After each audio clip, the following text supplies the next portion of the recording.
Next question from microphone 3, just at the front. Scotty, how would you define a successful year for you? And is that something you kind of write down before the year? Does that change year by year?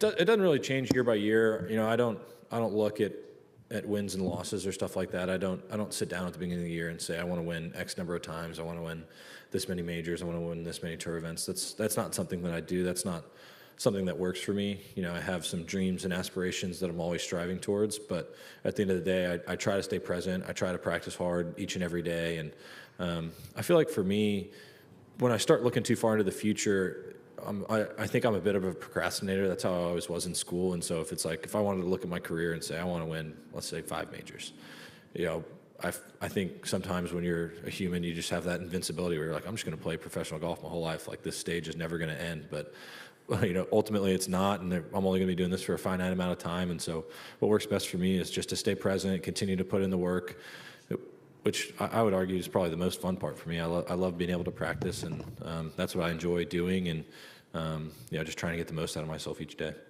Okay, Mark in the front row.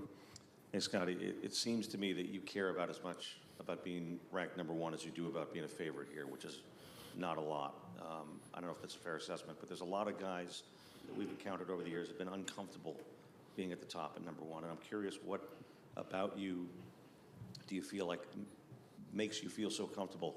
Because outwardly it seems like you just kind of cruise along and nothing really phases you. Well, yeah, I think the rankings are,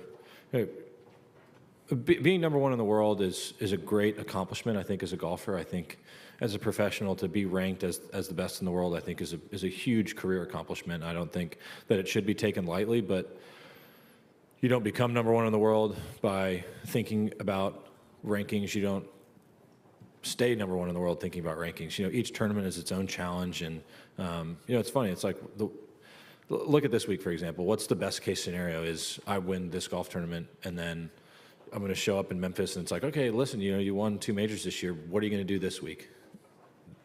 That's the question you're going to get asked. And if I come in second this week, or if I finish dead last, it's no matter what happens, we're always on to the next week. And so that's one of the beautiful things about golf, and it's also one of the frustrating things, because you can have such great accomplishments, but you know, the show goes on, and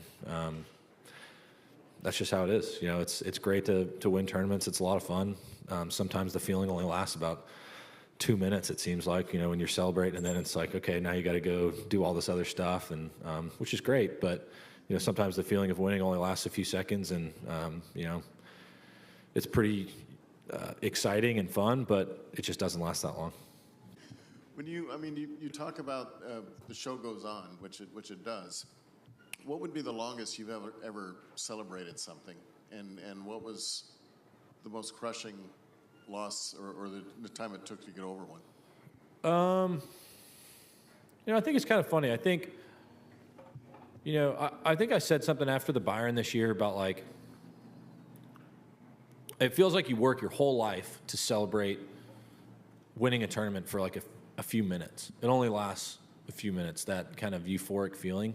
And like to win the Byron Nelson Championship at home, I literally worked my entire life to become good at golf, to have an opportunity to win that tournament.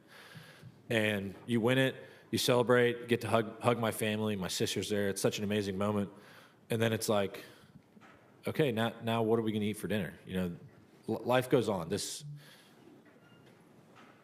Is it great to be able to win tournaments and to accomplish the things I have in the game of golf? Yeah. I mean, it brings tears to my eyes just to think about, because it's literally worked my entire life to become good at this sport, and to have that kind of sense of accomplishment, I think is a pretty cool feeling. You know, to get to live out your dreams is very special. But at the end of the day, it's like, I'm not out here to inspire the next generation of golfers. I'm not here to inspire somebody else to be the best player in the world, because what's the point? You know, this is not a fulfilling life. It's fulfilling from the sense of accomplishment, but it's not fulfilling from a sense of like the deepest, you know, places of your heart. You know, there's a lot of people that make it to what they thought was going to fulfill them in life, and then you get there and all of a sudden you get to #1 in the world, and then they're like, what's the point?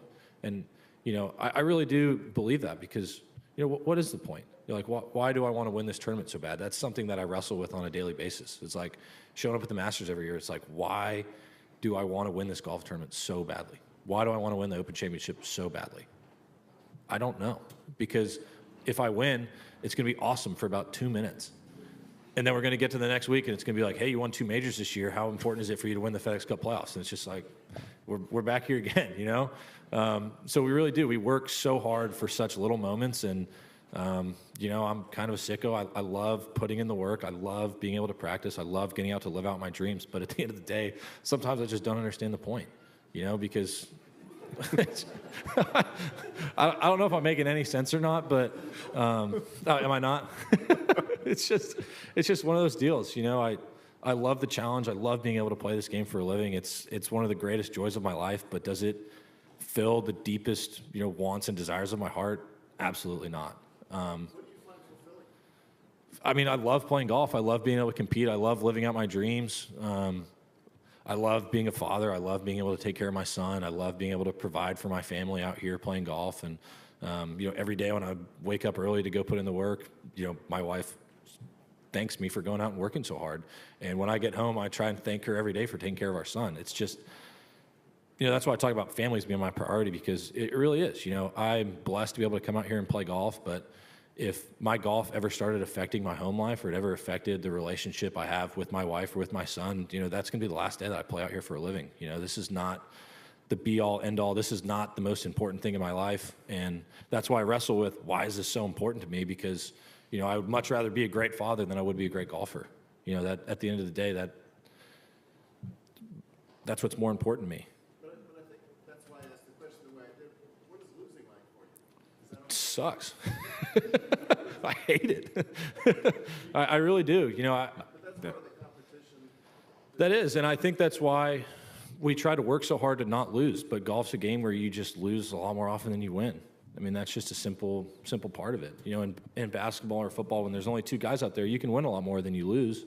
But I think I was looking at stats. It was one of the best tennis players. It might have been Federer or Djokovic or somebody. They only won like 48% of their points or something like that. I mean, playing professional sports is a really weird thing to do. Like, it really is, just because we put in so much effort. We work so hard for something that's so fleeting. I mean, it really is. Like, the feeling of winning just doesn't last that long. You know, when I sit back at the end of the year and, you know, I kind of try to reflect on things, like having that sense of accomplishment from winning the Masters tournament, from winning the PGA Championship, I have a deep sense of gratitude and appreciation for it. But it's just hard to explain how it just doesn't satisfy, is how I would describe it. It's an unsatisfying venture. And so I guess what I'm trying to say is, this is not the place to look for your satisfaction. This is something that's where you can have a great appreciation for, and a great amount of thankfulness for being able to do this. And it's, I mean, like I said, it's literally one of the most fun things that I can do in my entire life. I love being able to come out here and play golf and compete, but at the end of the day, it's just not what satisfies me.